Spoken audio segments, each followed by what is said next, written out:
ចាជំរាបសួរបងប្អូនគ្រាន់តែបើកក្បាលដំបងភ្លៀងគឺបងប្អូនឃើញបាច់ផ្កាមានហើយបងប្អូនចាបាច់ផ្កានេះគឺជាបាច់ផ្កាទទួលបានពីប្តីគឺថ្ងៃបុណ្យនៃសេចក្តីស្រឡាញ់ណាបងប្អូនអញ្ចឹងមិនថាបងប្អូនណាក៏ដោយមនុស្សម្នាក់ៗកើតមកត្រូវតែមានសេចក្តីស្រឡាញ់ណាបងប្អូនកាលណាយើងមានក្តីស្រឡាញ់គឺយើងទទួលបានមកវិញគឺពរជ័យតាមនឹងណាបងប្អូនចាពេលដែលនាងខ្ញុំភាសាមួយស្វាមីតើយើងទៅហូបអីនៅណាណអាហារឆ្ងាញ់ហើយត្រូវចិត្តអញ្ចឹងយើងជ្រើសរើសអាហារឋាន Montserrat High Coffee មានម្ហូបខ្មែរគ្រប់មុខគ្រឿងខ្លាញ់គ្រប់មុខណាបងប្អូនចាភេទជ្ជៈវិញគឺគ្រប់មុខហើយតម្លៃសមរម្យចាប់ពី 6,000 រៀលឡើងទៅណាបងប្អូនចាគ្រាន់តែអង្គុយកន្លែងសាឡុងនោះភ្លាមក៏លេចឃើញ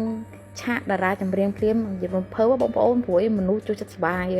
ចូលចិត្តរីករាយណាបងប្អូនដាក់បាច់ផ្កាប្តីចុះខ្វាត់ឡើងធ្វើតារាចម្រៀងមកភ្លាមនេះវាអស់ប្រហែលលុយណាបងប្អូនចាចង់ជម្រាបជូនបងប្អូនថានៅអាហារឋាន Montserrat High Coffee នេះគឺមាន free band ឲ្យច្រៀងលេងកម្សាន្តណាបងប្អូនចាសូមអរគុណ